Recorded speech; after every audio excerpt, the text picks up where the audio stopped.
I now call upon Bob Woodward to deliver the 149th commencement address of Boston University.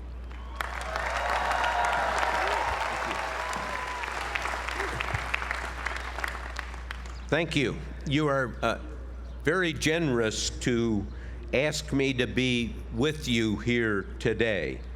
I am very sympathetic to all of you sitting in the sun because we're not. So I'm going to cut some of this and try to go to the essence.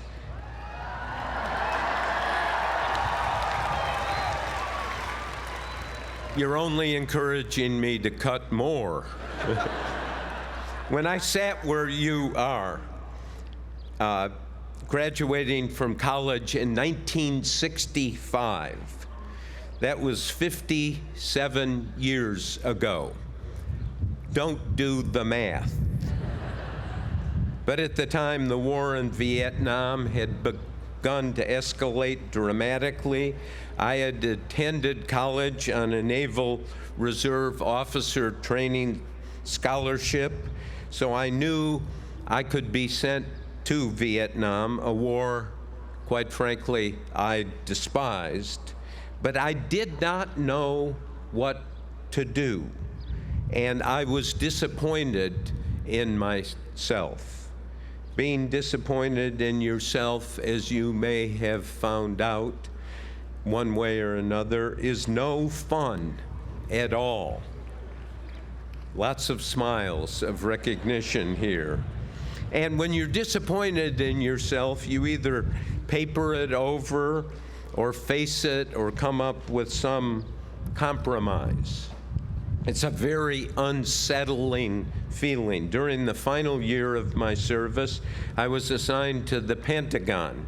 I saw the top secret reports of the massive bombing campaign in Vietnam using napalm, Agent Orange. You may have seen these in your history books.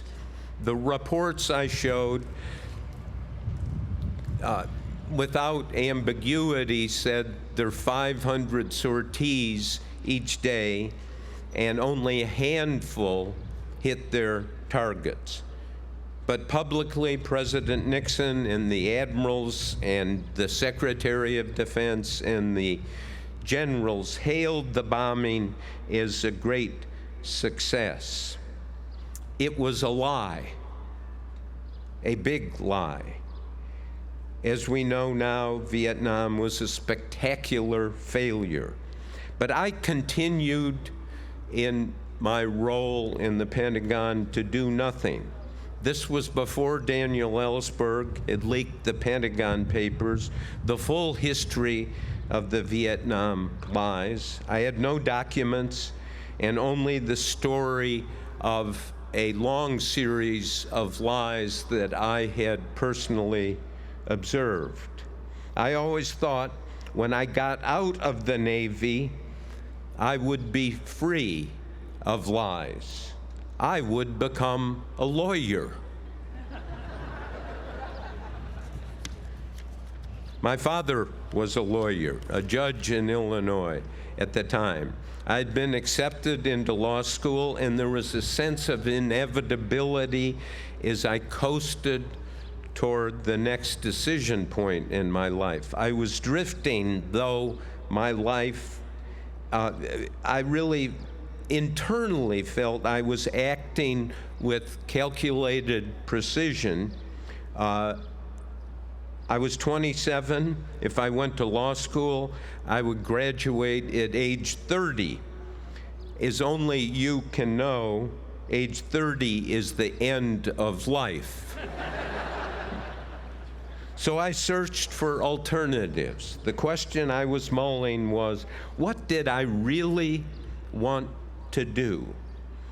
I asked for an application to work at the Central Intelligence Agency, the CIA, but I never filled it out. I applied for business jobs, including with Procter & Gamble, the corporation known for its household and food products. My girlfriend at the time joked that I was going to wind up being Mr. Jiffy Peanut Butter. Each morning during this period of real personal turbulence, what road would I take? I picked up the Washington Post from my doorstep, and I was reading through the hard-charging, intrepid articles. I thought maybe I'd like to be a reporter. Astonishingly, I had no experience in journalism and college newspaper. I went in and said I'd like to be a reporter, and there was a collective laugh. And astonishingly also, they gave me a tryout. I loved every minute. I felt it immediately. The goal, let's find the truth, the best obtainable version of the truth. I guess it was like love at first sight for me. I wrote a dozen stories or fragments of stories. Not a single one was published, to my deep disappointment. "You don't know what you're doing," the local editor said to me, bringing my tryout to an abrupt and embarrassing termination. "Thank you," I said. The editor was confused. "You failed," he said. "Why are you thanking me?" And I said, "Because I know this is what I want to do." I was enthralled. The energy and sense of immediacy in the newsroom was overwhelming. I got a job at a small weekly newspaper in the Maryland suburbs at $115 a week. I called my father, the judge, to give him the news I was abandoning law school. His response, "You're crazy." Now I knew I might be on the right track.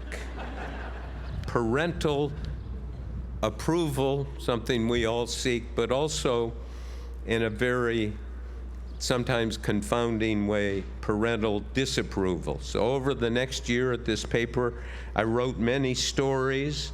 I was hired back at the Washington Post and initially signed the night police beat from 6:30 p.m. at night till 2:30 a.m., an 8-hour shift, 2:30 a.m. the following day. I loved the work even more. The police were a reservoir of good stories.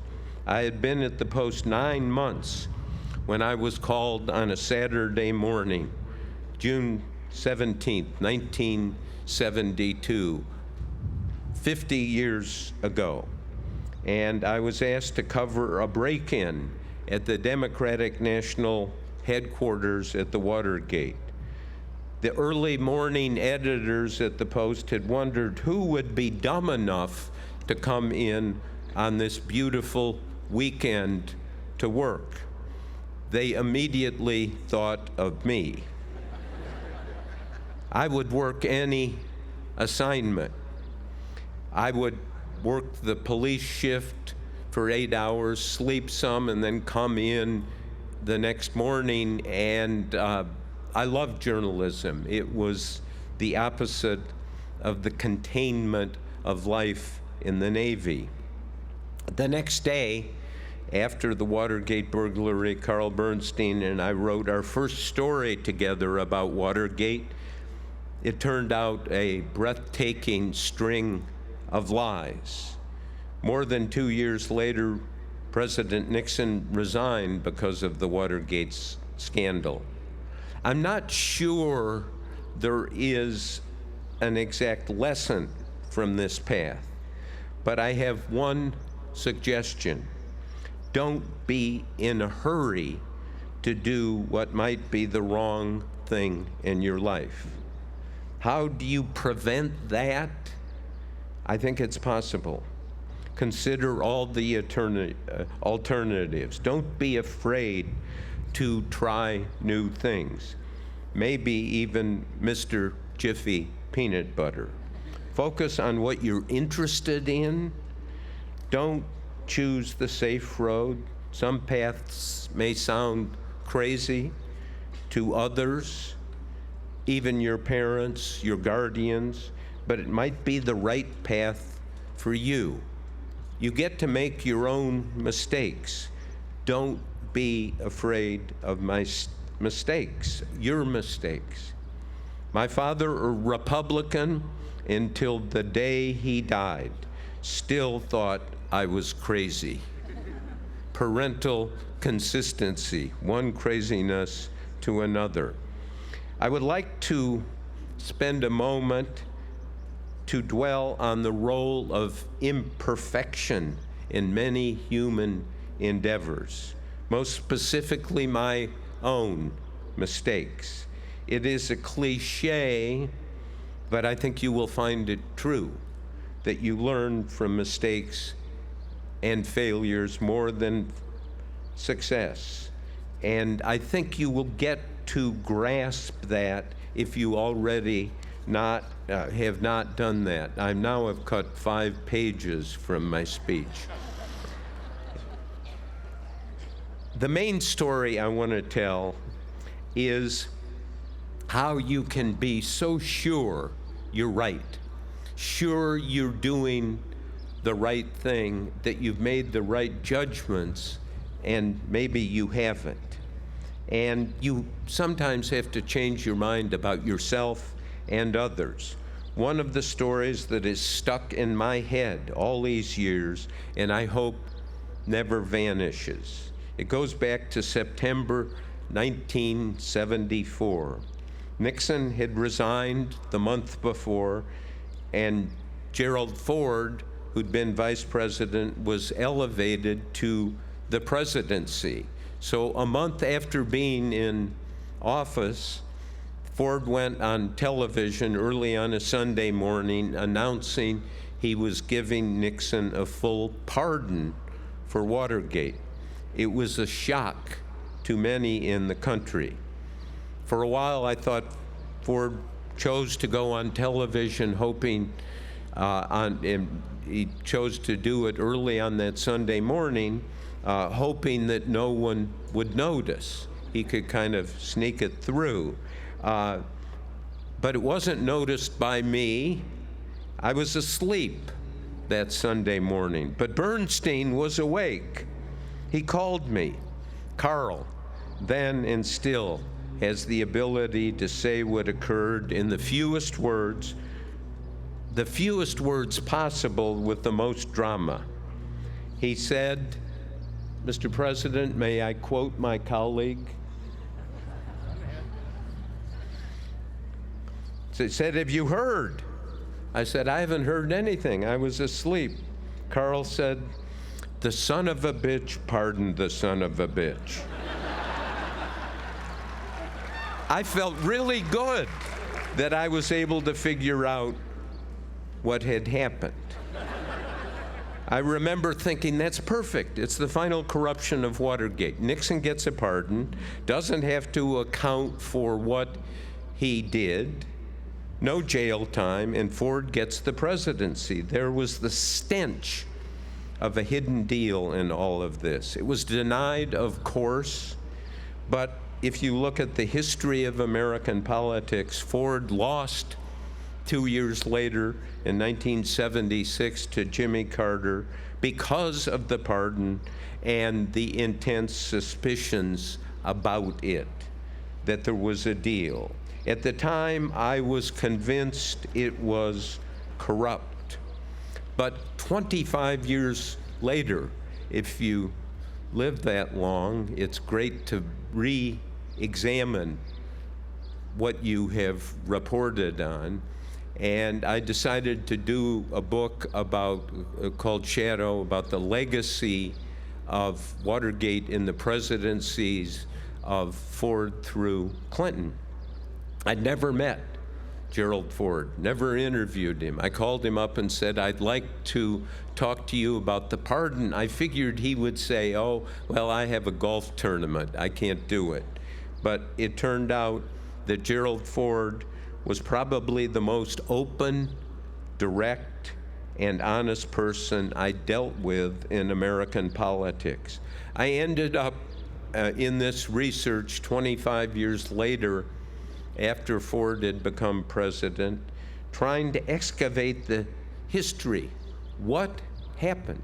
What did it mean? Why was there a pardon? On my last interview with Ford in his bungalow home in Rancho Mirage, California, I asked him again, why did you pardon Nixon? He smiled. You keep asking that question. I told him, I do, because I don't think you've answered it completely. And to my astonishment, he said, you know, you're right. I've never told the full story. It's been hidden. I haven't even told Betty, my wife, what happened. And so here, we're in his little cluttered office, 25 years after he had assumed the presidency, and tape recorder going for history. And he said the following: I never wanted to be president. I always thought, oh, all politicians want to be president. He said, no, I did not want to be. I wanted to be Speaker of the House. But then Vice President Agnew resigned in a corruption investigation, and all of a sudden, Nixon had appointed Ford vice president. Then the tapes, secret tapes of Nixon were discovered, and investigations and investigations. And he then told me, a week before Nixon resigned in August '74, Al Haig, who was Nixon's chief of staff, came to visit Ford in his vice president's office in private. And Haig said to Ford, if you promise to pardon Nixon, he'll resign and you get the presidency. I thought, holy S. So there was a deal. Ford exploded.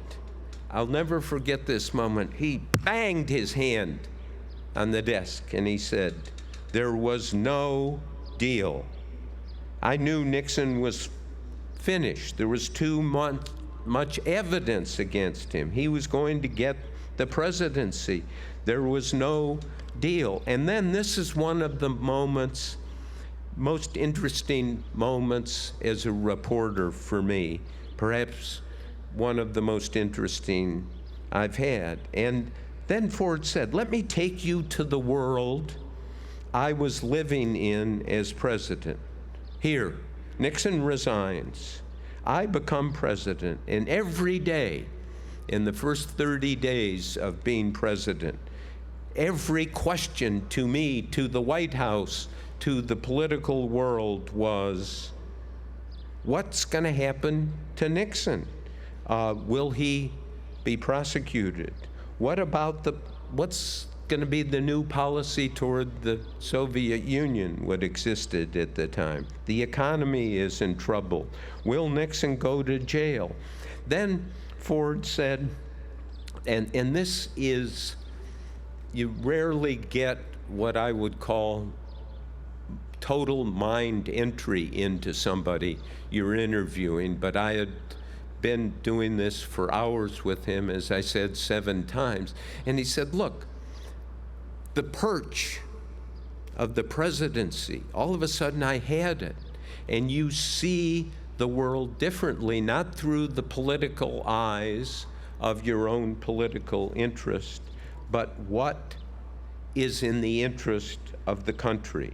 And from that perspective, I realized I had to get Nixon off the front page into the history books. And I could pardon him. The Constitution gives the president the power to pardon anyone. He could pardon all of us, and it's not reviewable in the courts. I published this. Caroline Kennedy, the daughter of the late President John F. Kennedy, called me up and said she and her uncle, Teddy Kennedy, the senator from this state, Massachusetts, had read my conclusion. And she said, we agree we're going to give the Profiles in Courage Award to Gerald Ford, not for being a politician or being president, but for the single act of pardoning Nixon in the national interest. And so they had this ceremony at the Kennedy Library. I did not go, I watched it on television. Now, what a cold shower, what a moment. Here, back in 1974, I was convinced the pardon was the ultimate corruption and deal. Then you look at it through the lens of history 25 years later, and what seemed like conclusive corruption turns out to be the exact opposite courage. You cannot have this experience in my business without reflecting on what else we don't know. What else do I get wrong? The important lesson I've tried to remind myself over the years: assume nothing. You may not have it right. It may take time, and time is the important element here. So after studying presidents, Nixon, Trump, now Biden, my view is that the job of the president can be explained and answered. And that is, president must determine what the next stage of good is for the majority of people in the country, and develop a plan, not a majority from your party or from the interest groups, but if we spent time, we could come, what's the next stage of good for this country? It's definable. So with the turmoil in the world, it is important now, more important than ever, I believe, you don't withdraw. Stay engaged. Look for a chance to find and help each other establish that next stage of good. Play a part, either small or large. Pitch in some way. Katharine Graham, the renowned publisher and owner of the Washington Post, back in the 70s, she was the leader during the Pentagon Papers and Watergate. Katharine Graham once said about journalism, and I hope what she said turns out applying to you. She said, to love what you do and feel that it matters. How could anything be more fun? Thank you very much.